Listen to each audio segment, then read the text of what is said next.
Hello, this is Jack Zhang, the CEO of the WindChime company.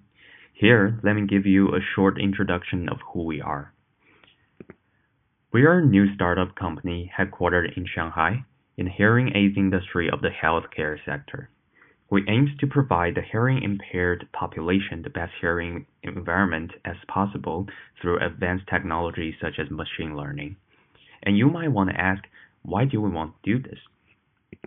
Well, we acknowledge that most of the current hearing aids on the market have some major functional defects. The most significant one is the low intelligibility due to poor noise processing ability. This situation is more apparent on the Asian market. Also, the imported hearing aids on the Asian market are too expensive. Because of these two major concerns, some hearing impaired individuals worsened their audibility even more. Thus, we want to provide an efficient solution to facilitate their life. And just to give you a brief understanding of how WindChime hearing aids look like, here are two blueprints of our product design. These are BTE, which is the abbreviation of behind the ear. And now, let's welcome William to give you some technology background of our product. Hi, I'm William, and I'll be talking about the core technology of our project, noise cancellation. How it functions. So basically, in any active noise cancelling technology, there will be four steps in achieving this function. First, the microphone will pick up an input audio signal from the environment. Then, the signal will be transferred into an algorithm which predicts the noise signal. The noise signal will be emitted as an offset phase wave, which can cancel out the noise and leave the desired sound behind. We will be achieving the prediction of noise using U-Net. First, we will be transforming the input audio signal into a signal-to-noise ratio and time spectrogram. This can be fed into the U-Net structure, which will first experience a convolution network. In the process, features of noise can be extracted from the spectrogram. As the data becomes smaller in size, it will eventually experience an upsampling process, where its size is recovered.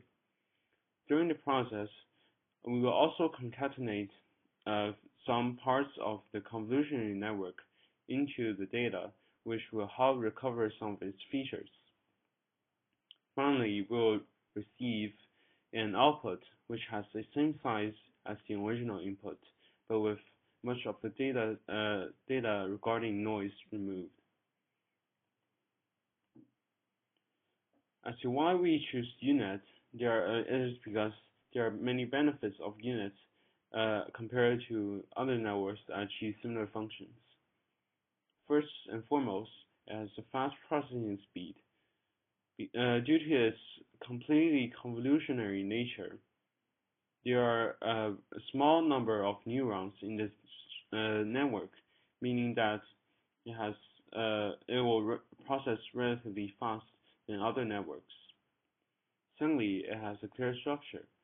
As you can see from the previous slide, on the first half of the diagram, there is a convolution network which shrinks the data in size, and on the right half, there will be an upsampling process where the data recovers in size.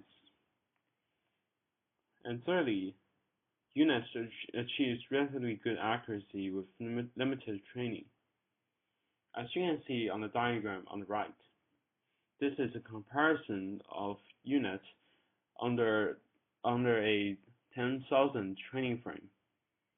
On the first row, there is the reference frame, which is also the input data.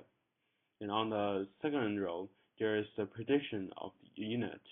You can see that the difference between the two spectrograms on the first and second rows are not quite different. Finally, I will be talking about how to apply our U-Net on hearing aids. and how to achieve the noise cancelling function on it. As you can see on the diagram on the right, in most hearing aids, there will be a digital control function where the program basically adapts the audio signal to the person with hearing disorders. During this process, we will be modifying the audio by attaching an exterior modification, for example, a chip, which has our units implanted into the chip. As the audio came out of the digital control of the original hearing aid, it will be entering our software, which will then be outputted as a noise-free audio signal, which can be broadcasted into the patient's ear. That's it. Thank you.